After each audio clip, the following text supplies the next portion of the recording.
Al24, heureux de vous retrouver pour l'édition africaine, comme chaque soir à 20h45. Le rendez-vous de ce soir débutera, une fois n'est pas coutume, avec le volet sécuritaire en Centrafrique d'abord, où 9 ressortissants chinois ont trouvé la mort lors d'une attaque du site d'une société minière chinoise où ils travaillaient. La société minière Gold Coast Group se situe dans le village de Xingbolo, près de Bambari, à environ 400 km au nord-est de Bangui. Attaque une première du genre visant les ressortissants chinois. Les plus hautes autorités de Chine, à l'instar du président Xi Jinping, de leur côté, ont confirmé le bilan sans livrer davantage de détails sur les circonstances de l'attaque, laquelle pour l'heure n'a fait l'objet d'aucune revendication. Les soupçons se fixent autour d'une alliance de groupes rebelles créée en décembre 2020 pour renverser le président Faustin-Archange Touadéra, mais via un communiqué, elle affirme de son côté n'avoir aucune implication concernant la dite agression. Partons à présent au Sénégal où la tension augmente au fil des jours. Des manifestations ont pris en étau Dakar, mais également l'intérieur du pays. Plusieurs localités mobilisées comme Mbaké, Guédiaoye, Thiès, Ziguinchor. L'opposition fortement mobilisée en soutien à son leader Ousmane Sonko, poursuivi dans une affaire de mœurs présumée et une autre en diffamation. L'intéressé a été interpellé, mais au Sénégal, l'opposition s'est fortement mobilisée en soutien à son leader, poursuivi dans ces deux affaires, puisqu'il serait question qu'il soit candidat à l'échéance présidentielle. Le procès a été renvoyé au 30 mars, après des heures ayant éclaté à Dakar, juste avant sa comparution. On déplore 2 morts dans les manifestations. Les événements s'enchaînent au Sénégal. Alors, le tableau, d'un côté, un opposant arrêté, Ousmane Sonko, pressenti pour être candidat sérieux pour les futures présidentielles de 2024. D'un autre, le président actuel, Macky Sall, et son projet de réforme constitutionnelle pour se présenter à un 3e mandat consécutif. Est-ce une présentation caricaturale ou bien les choses sont différentes? Nous avons posé la question à le journaliste Abdoul Fantavé Thiamtouré. Je vous propose de l'écouter.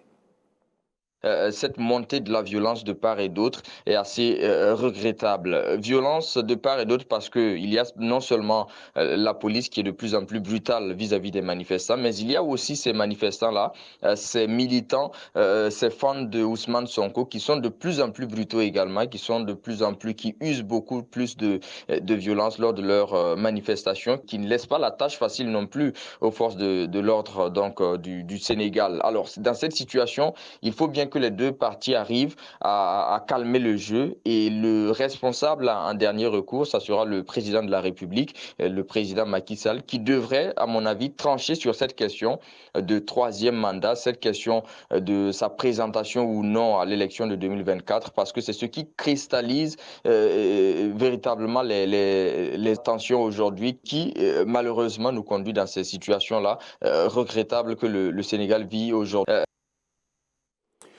Diplomatie africaine à l'heure de peut-être un début de réconciliation, voire de réchauffement dans les relations en perspective entre le Burkina Faso et la Côte d'Ivoire. Après l'épisode des soldats ivoiriens retenus en otage en juillet dernier, les relations entre les deux pays se sont avérées tiédasses, chose révolue apparemment étant donné que la Côte d'Ivoire aurait livré gracieusement du matériel militaire à son voisin burkinabé.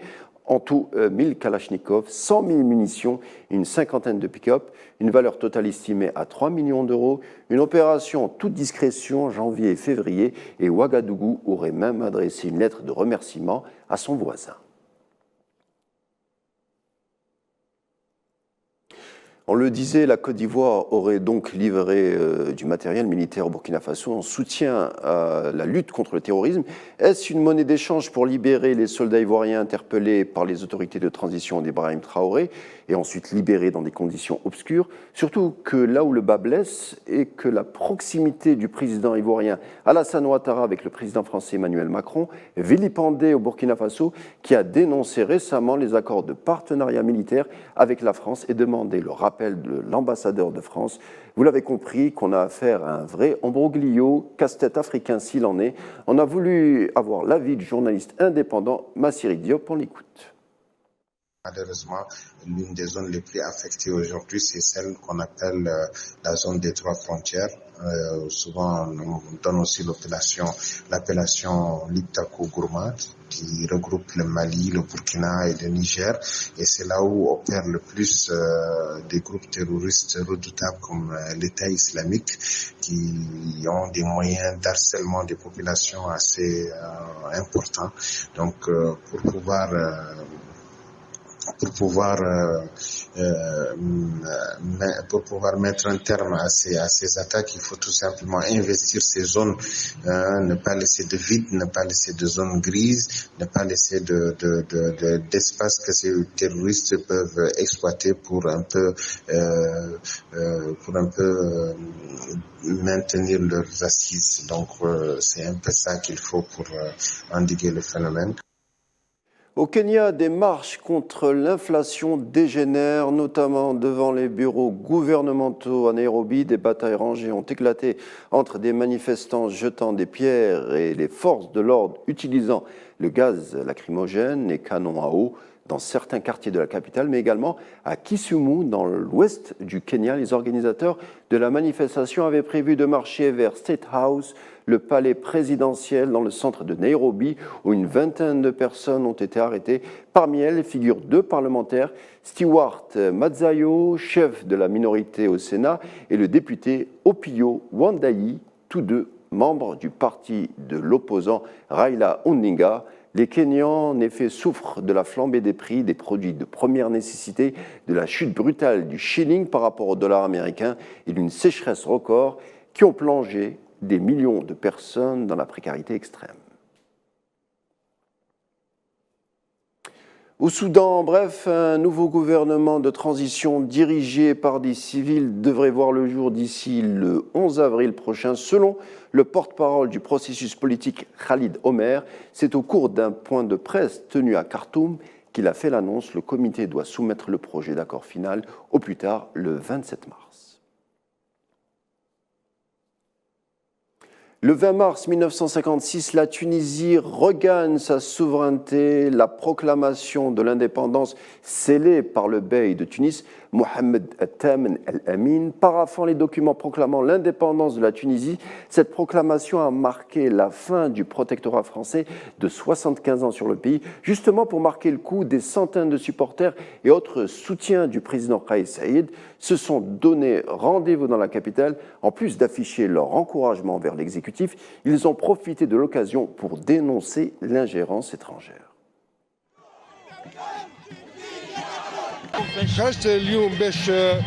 Je suis sorti aujourd'hui pour soutenir la voie corrective du 25 juillet et pour soutenir le président de la République. Il veut atteindre les objectifs des personnes démunies.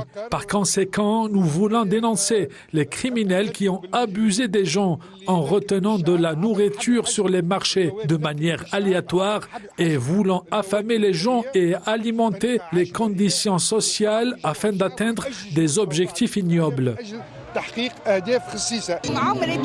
J'ai 63 ans. Je suis venue aujourd'hui parce que je suis une patriote. Mon pays est une ligne rouge. La Tunisie est une ligne rouge. Les étrangers ne doivent pas s'immiscer dans notre politique ou dans notre pays. Je ne veux pas que quiconque s'en mêle. Le Maroc épinglé pour son rôle joué dans le trafic de cocaïne avec l'Europe. D'après le dernier rapport de l'Office des Nations Unies contre la drogue et le crime, au-delà des champs de kétama illégaux, mais largement tolérés par les autorités marocaines, une souplesse probablement due aux retombées économiques de ce business. Des touristes viennent en effet du monde entier pour profiter de ce qu'on appelle là-bas l'or vert. Qu'est-ce qu'on lit dans ce rapport, justement, que le développement itinéraire de la cocaïne vers et à travers le Maroc pourrait avoir été facilité par des itinéraires de longue date pour le trafic de résine de cannabis vers l'Espagne. Voilà donc qui termine notre édition du jour. Merci de nous avoir suivis. Tout de suite, le bulletin météo et la suite des informations sur AL24. Quant à moi, je vous retrouve demain.